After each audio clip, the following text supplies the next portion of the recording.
Hi everyone, నేను మీ విష్ణువర్ధన్, కవీస్ NEET and AIIMS academy, faculty of science, Hyderabad. ఈరోజు మనము మానవుల్లో జీర్ణ వ్యవస్థ, హ్యూమన్ డైజెస్టివ్ సిస్టమ్ అనే అంశము తెలుసుకోబోతున్నాము. ఇది 10th క్లాస్ బయాలజీలోని మొదటి చాప్టర్, పోషణ ఆహార సరఫరా వ్యవస్థలోనిది. టాపిక్లోకి వెళ్ళే ముందు ఎవరైనా ఇప్పటి వరకు Kavi's NEET and AIIMS academy YouTube ఛానల్ని సబ్స్క్రైబ్ చేయని వారు మరిన్ని క్లాస్ పొందడానికి కోసమని సబ్స్క్రైబ్ చేసుకోగలరు. ఈరోజు మనము డిస్కస్ చేసుకునే అంశము హ్యూమన్ డైజెస్టివ్ సిస్టమ్, మానవుల్లో జీర్ణక్రియ. ఈ మానవుల్లో జీర్ణక్రియ అనే అంశము 10th క్లాస్ బయాలజీలోని మొదటి చాప్టర్లోనిది. మానవుల్లోని జీర్ణ వ్యవస్థ చాలా సంక్లిష్టమైనది. మనము మానవుని యొక్క జీర్ణ వ్యవస్థలో అంతగ్రహణము, జీర్ణక్రియ అనే అంశాలను గమనించవచ్చు. మానవుల్లో పోషణ, పరపోషణ. పరపోషణ అంటే ఏంటిది? హెట్రోటోపిక్ న్యూట్రిషన్. ఏ జీవి అయితే సొంతంగా ఆహారం చేసుకోలేని వాటిని పరపోషకాలు అంటాము. జీవులు సొంతగా ఆహారము చేసుకోలేని వాటిని పరపోషకాలు అంటాము. మానవుల్లోని సంక్లిష్ట ఆహార పదార్థాలు సరళ ఆహార పదార్థాలుగా మారేటువంటి క్రియనే మనము జీర్ణక్రియ అంటాము. Complex unabsorbable food molecules converts into the simple absorbable food molecules. మానవుని యొక్క జీర్ణక్రియ లేదా మానవుని యొక్క జీర్ణ వ్యవస్థ చాలా సంక్లిష్టమైనది. ఇందులో వివిధ రకాల అవయవాలు, జీర్ణరసాలు మరియు ఎంజైమ్లు సహాయంతో వివిధ విధులను నిర్వర్తిస్తూ ఉంటాయి. ఇక్కడ మనం పటంలో గమనించినట్లయితే మానవుని యొక్క జీర్ణ వ్యవస్థలో సింగిల్ లాంగ్ ఫుడ్ కెనాల్, దీన్నే మనము అలిమెంటరీ కెనాల్ అంటాము. ఇది నోటి నుండి పాయు వరకు వ్యాపించి ఉంటుంది. జీర్ణ గ్రంథులు, జీర్ణక్రియ విధానము అనేటువంటి అంశాలను గమనించవచ్చు. ఈ యొక్క మానవుని యొక్క జీర్ణ వ్యవస్థలో ఉపయోగపడేటువంటి గ్రంథులనే జీర్ణ గ్రంథులు అంటాము. ముఖ్యమైనటువంటి జీర్ణ గ్రంథులు లాలాజల గ్రంథి, జఠర గ్రంథి, క్లోమ గ్రంథి, కాలేయము. జీర్ణక్రియలో పాల్గొనేటువంటి గ్రంథులను జీర్ణ గ్రంథులు అంటారు. ఉదాహరణకి లాలాజల గ్రంథి, దీన్ని సలైవరీ గ్లాండ్స్ అంటారు. జఠర గ్రంథి గ్యాస్ట్రిక్ గ్లాండ్ అంటారు. క్లోమ గ్రంథి ప్యాంక్రియాస్. కాలేయము దీన్నే లివర్ అంటారు. సంక్లిష్ట ఆహార పదార్థాలు ఎంజైమ్ సమక్షంలో సరళ ఆహార పదార్థాలుగా మార్చబడటాన్ని జీర్ణక్రియ అంటారు. దీని అధ్యయనాన్ని మనము ఎంజైమాలజీ అంటాము. ఈ ఎంజైమ్స్ని జీవ ఉత్ప్రేరకాలు లేదా బయోక్యాటలిస్ట్ అంటారు. ఎంజైమ్స్ అనే పదాన్ని ప్రతిపాదించినటువంటి శాస్త్రవేత్త కూనే. ముఖ్యంగా మానవుని యొక్క జీర్ణ వ్యవస్థలో మనకి అమైలేస్, ప్రోటీయేజెస్, లైపేజెస్ అనేటువంటి ఎంజైమ్స్ని మనము గమనించవచ్చు. ఉదాహరణకి అమైలేజ్ అనేటువంటి ఎంజైమ్ను కార్బోహైడ్రేట్ని మోనోసాకరైడ్స్గా విడగొడుతుంది. ప్రోటీయేజ్ అనేటువంటి ఎంజైమ్ ప్రోటీన్స్ని అమైనో యాసిడ్స్గా విడగొట్టును. లైపేజెస్ అనేటువంటి ఎంజైమ్ లిపిడ్స్ లేదా ఫ్యాట్స్ అనగా క్రొవ్వులని ఫ్యాటీ ఆమ్లాలు మరియు గ్లిజరాల్గా విడగొడుతుంది. జీర్ణక్రియ జీవులలో ఈ యొక్క జీర్ణక్రియలు ముఖ్యంగా 2 రకాలుగా గమనించవచ్చు. అవి కణబాహ్య జీర్ణక్రియ, కణాంతర జీర్ణక్రియ. మొదటగా కణబాహ్య జీర్ణక్రియ అనగా ఆహార నాళంలో జీర్ణక్రియ జరిగితే దీనిని మనము కణబాహ్య జీర్ణక్రియ అంటాము. అనగా ఆహార నాళంలో జీర్ణక్రియ. ముఖ్యంగా కణాలకు బయట జరుగుతుంది. ఎగ్జాంపుల్ బహుకణ జీవులు. అనగా బహుకణ జీవులలో ఆహార నాళంలో జీర్ణక్రియ జరుగుతుంది. ఇది కణాలకు బయట జరిగేటువంటి జీర్ణక్రియ కాబట్టి దీన్ని మనము కణబాహ్య జీర్ణక్రియ అంటాము. కణాంతర జీర్ణక్రియ అనగా ఒకే కణంలో జరుగును. ఆహార రిక్తికలో ఉన్న జీర్ణక్రియ ఎంజైమ్లు క్లిష్టమైన ఆహార రేణువులను మీద జరిపి వాటిని సరళమైన రేణులుగా మారుస్తాయి. ఒకే కణంలో జరిగేటువంటి క్రియనే మనము జీర్ణక్రియనే కణాంతర జీర్ణక్రియ అంటారు. అంటే ఈ విధంగా జీవులలో గమనించినప్పుడు 2 రకాల జీవక్రియలు లేదా జీర్ణక్రియలు జరుగుతాయి. ఒకటేమో కణబాహ్య జీర్ణక్రియ, రెండవది కణాంతర జీర్ణక్రియ. బహుకణ జీవులలో కణబాహ్య జీర్ణక్రియ జరుగుతుంది, ఏకకణ జీవులలో కణాంతర జీర్ణక్రియ జరుగుతుంది. ఈ యొక్క మానవుని యొక్క జీర్ణ వ్యవస్థలో ఈ యొక్క ఆహార నాళం, దీనినే మనము ఎలిమెంటరీ కెనాల్ అంటాము. దీని యొక్క పొడవు సుమారుగా 9 మీటర్లు ఉంటుంది. ఇది నోటితో ప్రారంభమై పాయువుతో అంతమయ్యేటువంటి ఒక గొట్టం లాంటి నిర్మాణము. దీనిలో భాగాలు వరుసగా మనం గమనించినప్పుడు ఇక్కడ పటంలో గమనించండి. నోరు, ఆస్య కుహరము, గ్రసని,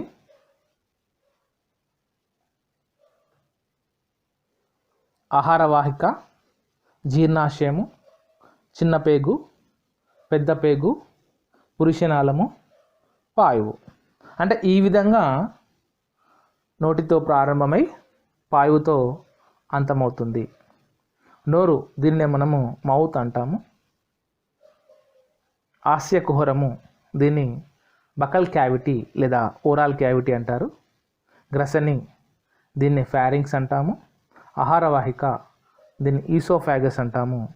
జీర్ణాశయము అనగా స్టమక్, చిన్న పేగు స్మాల్ ఇంటెస్టైన్, పెద్ద పేగు లార్జ్ ఇంటెస్టైన్, పురుషనాళము అనగా రెక్టం, పాయువు అనగా యానస్.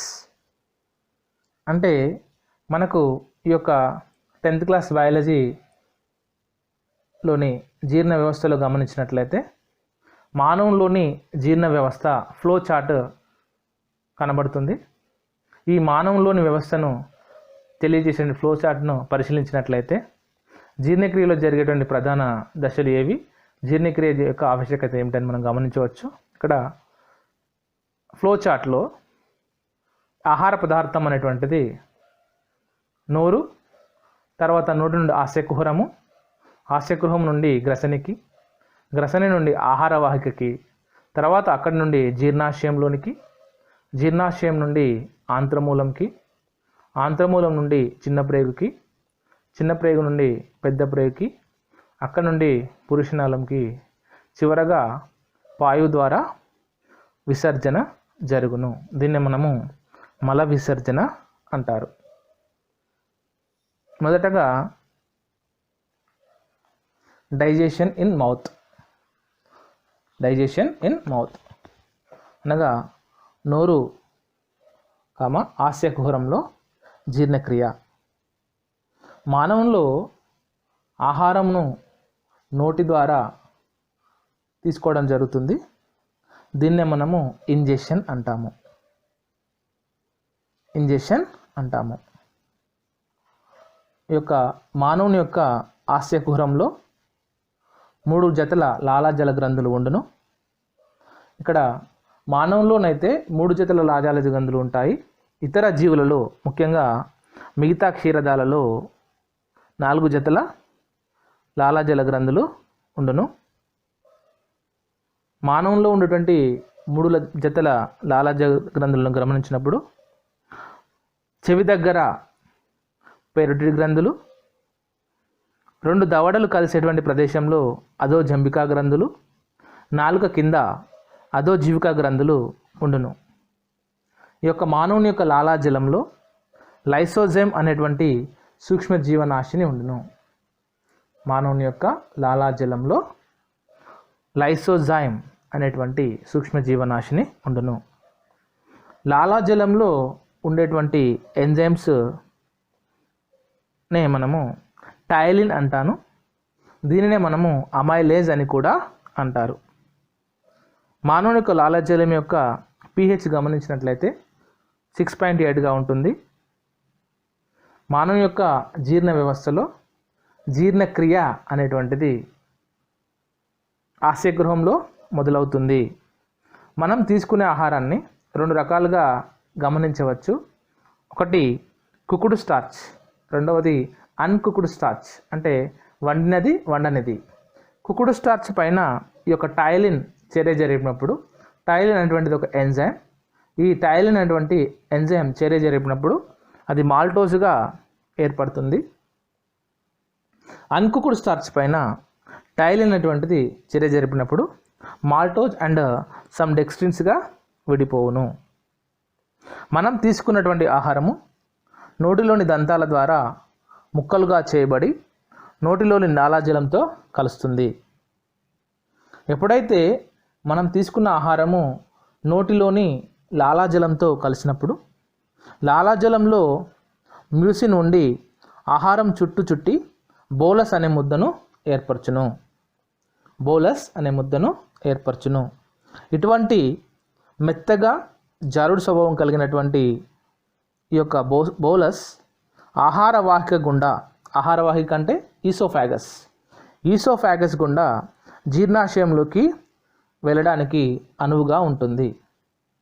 ఈ యొక్క ఆహార పదార్థము బోలస్గా మారడం వల్ల అది మెత్తగా జారుడు స్వభావాన్ని కలిగి ఉండి అది ఆహార వాహిక నుండి జీర్ణాశయంలోకి వెళ్ళేటువంటి స్వభావాన్ని కలిగి ఉంటుంది. ఇక్కడ మనం గమనించినట్లయితే, ఫ్లోచార్ట్లో గమనించినట్లయితే ఆహార పదార్థము ఆస్యకుహరము, ఆస్యకుహరంలో బోలస్ ఏర్పడుతుంది. అది గ్రసనిని చేరి గ్రసని నుండి ఆహార వాహికలోకి వెళ్తుంది. ఆహార వాహికని మనం ఏమంటాము? ఈసోఫాగస్ అంటాము. ఈ యొక్క ఆహార వాహికలో ఈ యొక్క పెరిస్టాలిస్ కండర చలనం వల్ల, దీన్నే మనము పెరిస్టాలిక్ మూమెంట్ అంటాము. ఈ పెరిస్టాలిక్ కండర చలనాన్ని గమనించవచ్చు. ఈ పెరిస్టాలిక్ కండర చలనం వల్ల ఆహారము యొక్క ఆహార వాహిక నుండి జీర్ణాశయంలోకి వెళ్ళును. ఈ యొక్క ఆహార వాహికను గమనించినప్పుడు గ్రసని ఆహార వాహికలోనికి తెరుచుకుంటుంది. దీని యొక్క పొడవు 25 సెంటీమీటర్లు. ఆహార వాహిక గుండా ప్రయాణించినప్పుడు అలలు లేదా తరంగాల మాదిరి చలనాన్ని మనము పెరిస్టాలిక్ చలనము అంటాము. అలలు లేదా తరంగాల మాదిరి చలనాన్ని మనము పెరిస్టాలిక్ చలనం అంటాము. దీన్నే మనం ఇంగ్లీష్లో పెరిస్టాలిక్ మూమెంట్ అంటాము. అంటే ఈ విధంగా ఆహార పదార్థము ఆహార వాహిక నుండి జీర్ణాశయంలోకి వెళ్ళడానికి ఈ యొక్క పెరిస్టాలిక్ మూమెంట్ అనేటువంటిది ఉపయోగపడుతుంది. ఫ్లోచార్ట్లో గమనించినట్లయితే తర్వాతి భాగము జీర్ణాశయము. దీన్నే మనము స్టమక్ అంటాము. The digestion in stomach. జీర్ణాశయంలో జీర్ణక్రియ. ఈ యొక్క జీర్ణాశయము ఇది ఎడమవైపు ఉండేటువంటి సంచి వంటి నిర్మాణము. మానవునికి ఎడమవైపు ఉండేటువంటి సంచి వంటి నిర్మాణము. దీని లోపల జఠర గ్రంథులు ఉండి జఠరరసమును ఉత్పత్తి చేయును. జఠర గ్రంథులను జఠర రసాన్ని ఉత్పత్తి చేస్తాయి. జఠరసాన్ని మనము గ్యాస్ట్రిక్ జ్యూస్ అంటాము. మానవుని యొక్క జీర్ణాశయంలో ఆహారము 4 నుండి 5 గంటలు నిల్వ ఉంటుంది. ఈ యొక్క జీర్ణాశయంలో ఉండేటువంటి జఠరస చర్య వల్ల ఆహార పదార్థము మెత్తగా చిక్కటి రూపంలోకి మారుతుంది. దీన్నే మనము కాయం అంటాము.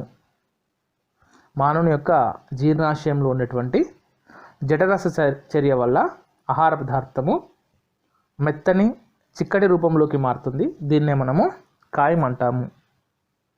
మానవుని యొక్క జీర్ణాశయము జఠరసాన్ని ఉత్పత్తి చేయును. మానవుని యొక్క జీర్ణాశయం ఆకారాన్ని మనం గమనించినప్పుడు అది జే ఆకారపు కండరయుత సంచి. దీని యొక్క పొడవు 30.5 సెంటీమీటర్లు ఉండును. ఇది జే ఆకారంలో ఉంటుంది. మానవుని యొక్క జఠరసంలో హెచ్సిఎల్, పెప్సినోజన్, రెనిన్, మ్యూసిన్ వంటి పదార్థాలు ఉంటాయి. హెచ్సిఎల్కి సూక్ష్మజీవులను నాశనం చేయనటువంటి గుణము ఉంటుంది.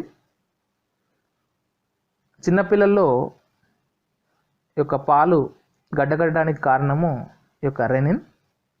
మ్యూసిన్ వల్ల ఆహార పదార్థము ఈ జారుడు స్వభావం అనేటువంటిది కలుగుతుంది. పెరుగు జున్ను తయారీలో ఉపయోగపడే ఎంజైమ్ని మనము రెనిన్ అంటాము. మానవుని యొక్క జీర్ణాశయాన్ని గమనించినప్పుడు ఈ యొక్క జీర్ణాశయంలో మనము హార్దిక భాగము, ఫండిక్ భాగము, పైలోరస్ భాగము. ఆర్థిక భాగం అంటే దీన్ని మనం కార్డియాక్ పార్ట్ అంటాము. తర్వాత ఫండస్, తర్వాత నిర్గమ భాగము, దీన్నే మనము పైలోరస్ అంటాము. ఈ విధంగా హార్దిక, ఫండిక్, నిర్గమ అనేటువంటి భాగాలను మనము గుర్తించవచ్చు. ఆహార వాహిక నుండి జీర్ణాశయంలోకి ఆహార పదార్థము ప్రవేశించడానికి కార్డియాక్ స్పింక్టర్, దీన్నే ఆర్థిక కండరం అంటాము, ఇది ఉపయోగపడుతుంది. తర్వాత జీర్ణాశయం నుండి ఆంత్రమూలంలోకి ఆహార పదార్థము ప్రవేశించడానికి పైలోరిక్ స్పింక్టర్, దీన్నే సంవరణి కండరము అంటాము, ఇది ఉపయోగపడుతుంది. ఈ విధంగా మానవుని యొక్క జఠరరసంలో హెచ్సిఎల్, పెప్సినోజన్, రెనిన్, మ్యూసిన్ వంటి పదార్థాలు ఉంటాయి. ఈ యొక్క పెప్సిన్ ప్రోటీన్ని ప్రోటీయేజెస్, పెప్టోన్లుగా విడగొడుతుంది. జీర్ణాశయంలో కండరాలు సంకోచ సడికలు చెంది ఘనరూప పదార్థాన్ని లేదా ఘనరూప ఆహారాన్ని పాక్షిక ద్రవస్థితిలోకి మార్చును, దీన్ని కైమ్ అంటారు. జీర్ణాశయంలో చివర ఉండే వలయాకార సంవరణి కండరాలు సలడం వల్ల ఆహారము జీర్ణాశయం నుండి చిన్నపేగులోకి పంపబడుతుంది. ఈ యొక్క చిన్నపిల్లలలో మనం గమనించినప్పుడు చిన్నపిల్లల యొక్క జఠరరసంలో రెనిన్ ఉంటుంది. చిన్నపిల్లలు పాలను ఆహారంగా తీసుకున్నప్పుడు ఆ పాలలో మిల్క్ ప్రోటీన్ కెసిన్ ఉంటుంది. ఆ కెసిన్ పైన రెనిన్ అనేటువంటి ఎంజైమ్ చర్య జరిపి దాన్ని పారాకెసిన్గా మారుస్తుంది. ఈ విధంగా కెసిన్ పారాకెసిన్గా మారడాన్ని మనము కడ్లింగ్ ఆఫ్ మిల్క్ అంటాము. దీన్నే మనము పాలు గడ్డకట్టడం అంటాము. అంటే చిన్నపిల్లల్లో మనము పాలు గడ్డకట్టడాన్ని మనం గమనించవచ్చు. దీనిలో ఉన్నటువంటి విధానాన్ని మనము కడ్లింగ్ ఆఫ్ మిల్క్ లేదా పాలు గడ్డడము అంటాము. అంటే ఇక్కడ ఏం జరుగుతుంది, కెసిన్ కాస్త రెనిన్ అనే ఎంజైమ్ వల్ల పారాకెసిన్గా మారుతుంది. ఆహారము జీర్ణం కాకపోవడాన్ని మనము అజీర్తి అంటాము. అజీర్తి కలగకుండా ఉండాలంటే ముఖ్యంగా మనము సమతుల ఆహారాన్ని తీసుకోవాలి, మెల్లగా ప్రశాంతంగా తినాలి, ఆహారాన్ని బాగా నమిలి తినాలి, తిన్న వెంటనే వ్యాయామం అనేటువంటిది చేయకూడదు, సరిపడినంత నీరు తీసుకోవాలి, క్రమబద్ధంగా మల విసర్జన జరిగేలా చూసుకోవాలి. జీర్ణాశయంలో ఆహారము జీర్ణమవుతున్నప్పుడు లేదా జీర్ణమైన తర్వాత ఈ యొక్క తిన్న ఆహారంలో కనుక కొవ్వు శాతం ఎక్కువగా ఉన్నప్పుడు వామిటింగ్స్ లేదా వాంతులు జరుగుతూ ఉంటాయి. అనగా తిన్న ఆహారంలో కొవ్వు శాతం ఎక్కువగా ఉన్నప్పుడు, జీర్ణం కానప్పుడు, విషతుల్యమైనటువంటి ఆహారాన్ని తీసుకున్నప్పుడు వాంతులు అవుతూ ఉంటాయి. అంతేకాకుండా మనము ఎక్కువగా కొవ్వు ఉన్నటువంటి ఆహార పదార్థాన్ని ఆహారంగా తీసుకున్నప్పుడు పైత్యంతో కూడినటువంటి వాంతులు కలుగుతుంటాయి. కారణము ఈ యొక్క పైత్యరసము అనేటువంటిది ఈ యొక్క ఎక్కువగా తీసుకున్నటువంటి ఆ యొక్క కొవ్వుని జీర్ణం చేయలేకపోవడము. జీర్ణాశయం లోపలి భాగాలనే అధ్యయనాన్ని మనము గ్యాస్ట్రోఎంటరాలజీ అంటారు. ముఖ్యంగా ఈ గ్యాస్ట్రోఎంటరాలజీ సంబంధించినటువంటి ముఖ్యమైనటువంటి సంస్థ మన యొక్క హైదరాబాద్లో ఉంది. దీన్నే మనము ఏషియన్ ఇన్స్టిట్యూట్ ఆఫ్ గ్యాస్ట్రోఎంటరాలజీ అంటాము. ఇది హైదరాబాద్లో కలదు. మానవుని యొక్క జీర్ణాశయంలో ముఖ్యంగా 3 గదులు ఉంటాయి. అదేవిధంగా నెమరి వేసేటువంటి జంతువులను గమనించినప్పుడు అందులో 4 భాగాలుగా ఉంటాయి. ఆహార నాళంలో అతి పొడవైన భాగము చిన్న ప్రేగు. దీన్నే మనము స్మాల్ ఇంటెస్టైన్ అంటాము. మానవుని యొక్క చిన్న ప్రేగులో ముఖ్యంగా 3 భాగాలు కలవు. అవి డియోడినం, జెజునం, ఇలియం. దీన్నే మనము తెలుగులో ఆంత్రమూలము, జెజునము, శేషాంత్రికము అని అంటాము. అంటే ఈ విధంగా చిన్న ప్రేగు అనేటువంటిది ఆహార నాళంలో అతి పొడవైనటువంటి భాగము. ఈ యొక్క ఆహార నాళంలో చిన్న ప్రేగు అనేటువంటిది పొడవైన భాగము. దీనిలో ముఖ్యంగా 3 భాగాలను గమనించవచ్చు. అవి ఆంత్రమూలము, జెజునము, శేషాంత్రికము. మొదటగా ఆంత్రమూలంలో జీర్ణక్రియ, డైజెస్టన్ ఇన్ డియోడినం. మొదటి యు ఆకారపు భాగం ఇది 20 నుండి 20 సెంటీమీటర్లు ఉంటుంది. ముఖ్యంగా మనము చిన్న ప్రేగులో గమనించినప్పుడు ముఖ్యంగా 3 చర్యలు జరుగుతుంటాయి. ఒకటి పైత్యరస చర్య, రెండవది క్లోమరస చర్య, మూడవది ఆంత్రరస చర్య. పైత్యరస చర్య దీన్నే మనము కొవ్వుల ఎమల్సీకరణ అంటాము. కాలేయంలోని పిత్తాశయం నుండి మనకు పైత్యరసం అనేటువంటిది విడుదలవుతుంది. కాలేయం ద్వారా విడుదలయ్యేటువంటి పైత్యరసము కొవ్వు పదార్థాలను జీర్ణం చేసి చిన్న చిన్న రేణువులుగా అనగా గ్లోబ్యూల్స్గా మార్చుతుంది. దీన్నే మనము ఎమల్సిఫికేషన్ అంటాము. దీన్నే ఎమల్సిఫికేషన్ లేదా క్రొవ్వుల ఎమల్సీకరణ. ఇది పైత్యరస చర్య. తర్వాత చిన్న ప్రేగులో క్లోమరస చర్య. క్లోమం నుండి క్లోమరసం అనేటువంటిది విడుదలవుతుంది. క్లోమాన్ని మనం ప్యాంక్రియాస్ అంటాము, క్లోమరసాన్ని మనము ప్యాంక్రియాటిక్ జ్యూస్ అంటాము. ఈ యొక్క క్లోమరసంలో ట్రిప్సినోజన్, ఎంటిరోకైనేస్ సమక్షంలో ట్రిప్సిన్గా మారుతుంది. ఈ ట్రిప్సినోజన్ మళ్ళీ ట్రిప్సిన్తో ట్రిప్సిన్గా మారి కైమోట్రిప్సినోజన్ని కైమోట్రిప్సిన్గా మారుస్తుంది. అంటే ఈ విధంగా క్లోమరసంలో ముఖ్యంగా ట్రిప్సిన్, అమైలేస్, లైపేస్, కైమోట్రిప్సిన్ అనేటువంటి ఈ యొక్క ఎంజైమ్స్ ఉండడం గమనించవచ్చు. క్లోమరస చర్యలో ఉండేటువంటి ఈ యొక్క అమైలేస్ స్టార్చ్ కామా డెక్స్ట్రిన్ని మాల్టోస్ కామా డెక్స్ట్రిన్గా విడగొడుతుంది. Undigested starch and dextrins are converted into the maltose by amylopsin. లాలాజలంలోని అమైలేస్ చర్య జరపగా 70% పిండి పదార్థాన్ని క్లోమరసంలో అమైలేస్ జల విశ్లేషణ జరిపి మాల్టోజుగా మారుస్తుంది. లాలాజలంలో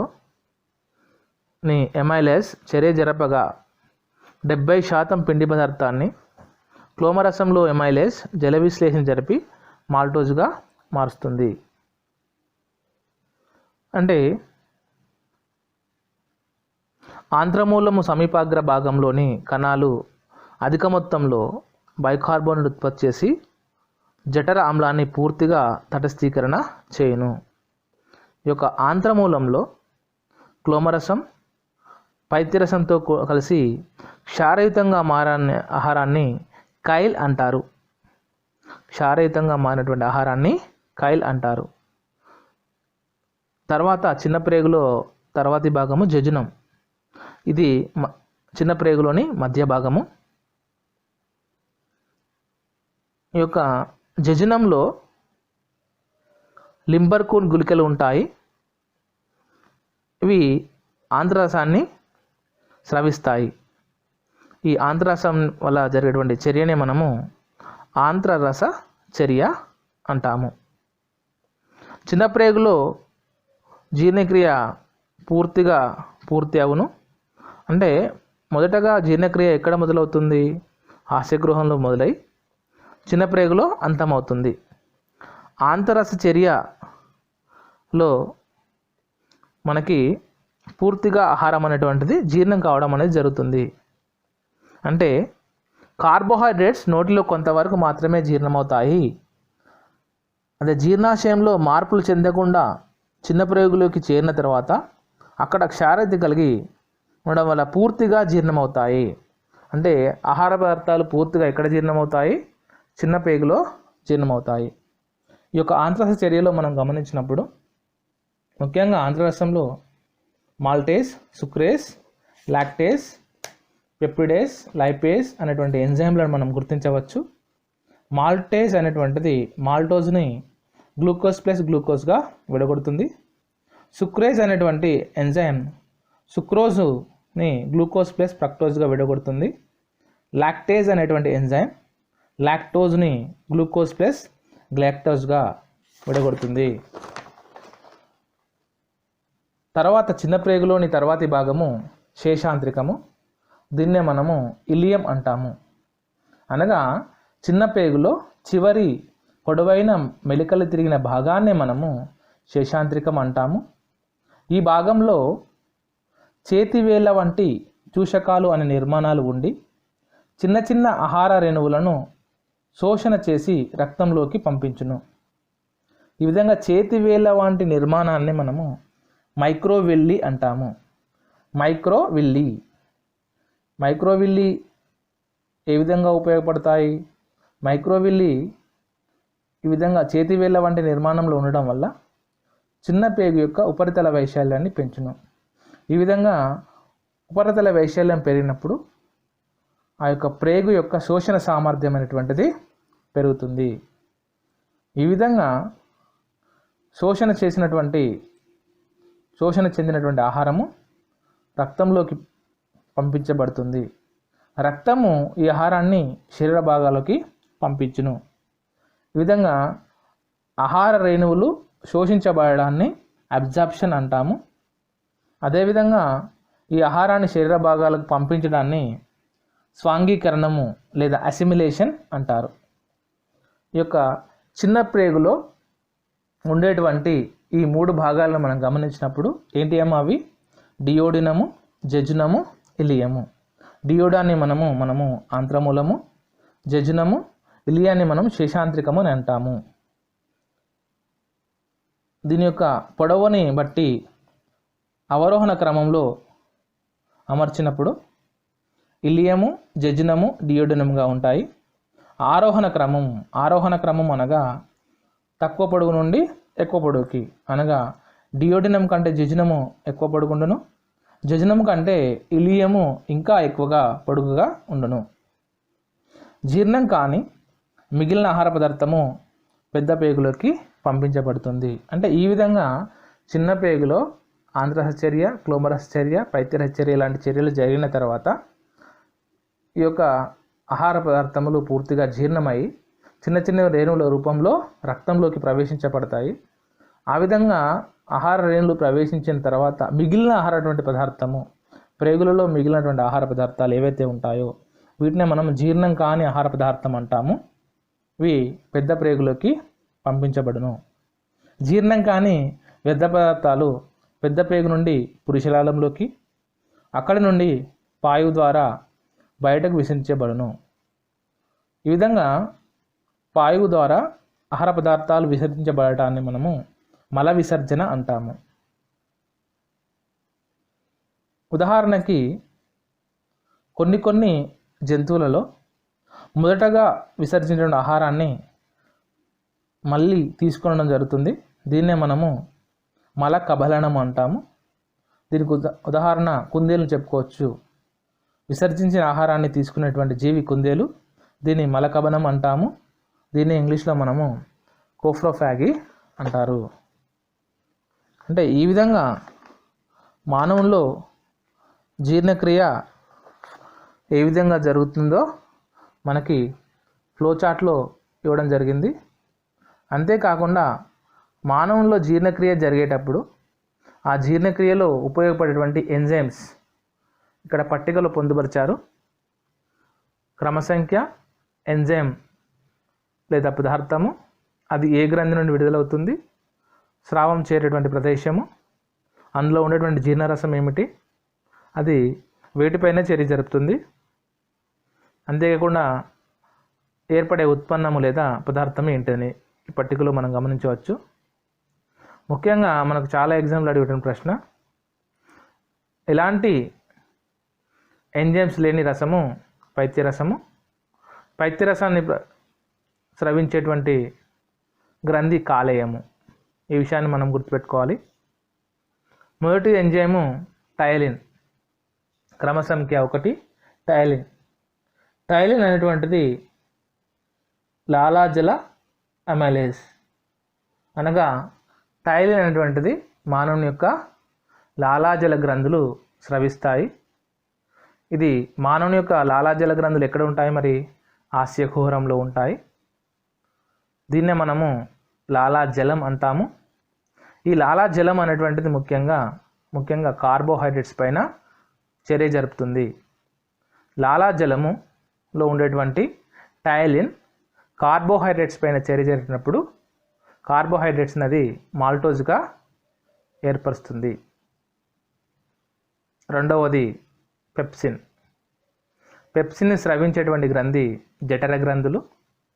జఠర గ్రంథులు అంటే ఏంటమ్మా, గ్యాస్ట్రిక్ గ్లాండ్స్. గ్యాస్ట్రిక్ గ్లాండ్స్ ఎక్కడ ఉంటాయి, మరి జీర్ణాశయంలో ఉంటాయి. జీర్ణాశయము స్రవించే రసాన్ని మనము జఠరసం అంటాము. ఈ యొక్క జఠరసం ముఖ్యంగా ప్రోటీన్ పైన చర్య జరుపుతుంది. ప్రోటీన్ పైన చర్య జరిపినప్పుడు ప్రోటీన్స్ కాస్త పెప్టోన్స్గా మారిపోతాయి. తర్వాత రసము పైత్యరసము. ఈ యొక్క పైత్యరసాన్ని మనం గమనించినప్పుడు ఈ యొక్క పైత్యరసముని కాలేయం స్రవిస్తుంది. పైత్యరసము చేరేటువంటి ప్రదేశము ఆంత్రమూలము. అంటే ఈ విధంగా కాలేయం అనేటువంటిది ఆంత్రమూలానికి పైత్యరసాన్ని చేరవేస్తుంది. ఈ పైత్యరసం అనేటువంటిది క్రొవ్వులని ఎమల్సీకరణ చేస్తుంది, అనగా క్రొవ్వులను ఎమల్సీకరణ చేసి చిన్న చిన్న రేణులుగా మార్చుతుంది. నాలుగవ ఎంజైము అమైలేజ్. అమైలేజ్ని స్రవించేటువంటి గ్రంథి క్లోమము. దీన్నే మనం ప్యాంక్రియాస్ అంటాము. ప్యాంక్రియాస్ అనేటువంటిది ఒక మిశ్రమ గ్రంథి. ఇది స్రావం చేరే ప్రదేశము ఆంత్రమూలము. చెప్పుకున్నాం కదమ్మా, ఆంత్రమూలమును చేరినప్పుడు అక్కడ జరిగేటువంటి చర్యనే మనము ఈ యొక్క క్లోమరస చర్య అంటాము. ఈ క్లోమరస చర్య జరిపి కార్బోహైడ్రేట్స్ని కాస్త మాల్టోజ్గా ఏర్పరుస్తుంది. తర్వాత ఎంజైము ట్రిప్సిన్. ట్రిప్సిన్ని స్రవించేటువంటి గ్రంథి క్లోమము. ఈ క్లోమము చేరేటువంటి ప్రదేశం ఆంత్రమూలము. ఆంత్రమూలాన్ని చేరడం వల్ల అక్కడ జరిగేటువంటి చర్యనే మనం క్లోమరస్ చర్య అంటాము. తద్వారా ప్రోటీన్స్ కాస్త పెప్టోన్స్గా మారును. తర్వాత ఎంజైమ్ లైపేస్. స్రవించేటువంటి గ్రంథి క్లోమము. స్రావం చేరేటువంటి ప్రదేశము ఆంత్రమూలము. జరిపేటువంటి చర్య క్లోమరస్ చర్య. ఈ యొక్క లైపేజ్ అనేటువంటిది క్రొవ్వు ఆమ్లాలు మరియు గ్లిజరాల్గా ఏర్పరచును. తర్వాతి ఎంజైమ్ పెప్టిడేస్. పెప్టిడేస్ను స్రవించేటువంటి గ్రంథులనే ఆంతగ్రంథులు అంటాము. ఇవి చిన్న ప్రేగులో ఉంటాయి. జరిపేటువంటి చర్య ఆంత్రరస చర్య. ఈ యొక్క ఆంత్రరస చర్యలో ఏమవుతుంది, పెప్టైడ్స్ కాస్త అమైనో ఆమ్లాలుగా విడిపోతాయి. తర్వాత ఎంజైము సుక్రేజ్. సుక్రేజ్ని విడుదల చేసిన గ్రంథులు ఆంత్రగ్రంథులు. ఇవి చిన్న ప్రేగులో ఉంటాయి.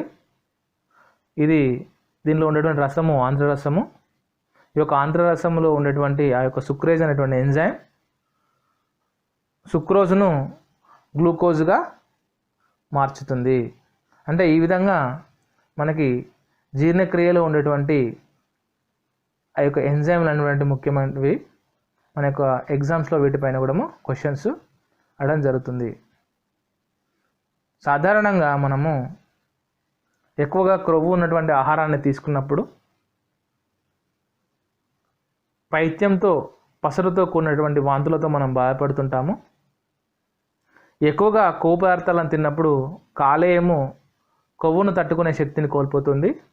అప్పుడు తలనొప్పి, వాంతులు కావడం జరుగుతుంది. అంటే ఇక్కడ మనం తినేటువంటి ఆహారము సరిగా జీర్ణము అయ్యే విధంగా మనము జాగ్రత్త పడవలసినటువంటి అవసరం అనేటువంటిది ఉంటుంది. అంతేకాకుండా జీర్ణాశయము, ఆంత్రమూలంలో ఏర్పడినటువంటి పుండ్లు, వీటిని మనము అల్సర్స్ అంటాము. ఈ యొక్క పుండ్లు అజీర్తికి ప్రధాన కారణాలు. ఈ పరిస్థితిని ఎక్కువగా ఎల్లప్పుడూ చికాకు, ఆందోళనతో ఉండే వారిలో మనము గమనిస్తాము. దీనికి కారణము విశ్రాంతి లేకుండా పనిచేయడము, హడావిడిగా భోజనం చేయడం వంటివి ముఖ్యమైనటువంటి కారణాలు. ఈ మధ్యకాలంలో జీర్ణాశయ అల్సర్లకు బ్యాక్టీరియా కూడా కారణం అవుతుందనేటువంటి అంశం పైన శాస్త్రవేత్తలు పరిశోధన చేశారు. ఇది మనము ముందు క్లాస్లో మనం గమనించాము. ఆరోగ్యంగా ఉండాలంటే మలబద్ధకం లేకుండా ప్రతిరోజు మన జీర్ణనాళాన్ని ఖాళీ చేయాలి. జీర్ణం కాని ఆహారము పెద్ద పేగులో చాలా రోజుల వరకు అలాగే నిల్వ ఉంటే అందులో పెరిగే బ్యాక్టీరియా విడుదల చేసే హానికర పదార్థాలు రక్తంలో క్షీణించబడతాయి. అందువల్ల అనేక రకాల ఇతర వ్యాధులు కూడా వచ్చే అవకాశం ఉంటుంది. అంటే మనము తీసుకున్నటువంటి ఆహారము పెద్ద పేగులో చాలా కాలం వరకు నిల్వ లేకుండా మనం చూసుకోవాలి. అంతేకాకుండా మన యొక్క జీర్ణక్రియ శక్తిని మనము పెంచుకోవాలి. జీర్ణక్రియ శక్తి పెంచుకోవాలంటే మనం తీసుకున్నటువంటి ఆహారంలో పీచు పదార్థాలు ఎక్కువగా ఉండే విధంగా మనము చూసుకోవాలి. మన ఆహారంలో పీచు పదార్థాలు ఎక్కువగా తీసుకోవడం వల్ల మలబద్ధకాన్ని మనము నివారించవచ్చు. అంటే ఈ విధంగా మానవుని యొక్క జీర్ణ వ్యవస్థ అనేటువంటి అంశంని మనము వివరించుకోవచ్చు. ఇక్కడ మరొకసారి మనం చెప్పుకున్నట్లయితే మానవుని యొక్క జీర్ణ వ్యవస్థలో నోరు, ఆస్యగృహము, గసని, ఆహారవాహిక, జీర్ణాశయము, చిన్న పేగు, పెద్ద ప్రేగు, పురీషనాళము, పాయువు అనేటువంటి వివిధ భాగాలు ఉంటాయి. మా క్లాసెస్ మీకు నచ్చినట్లయితే లైక్ చేయండి, సబ్స్క్రైబ్ చేయండి. మరిన్ని మంచి క్లాసెస్తో మీ ముందుకు వస్తాను. Have a nice day.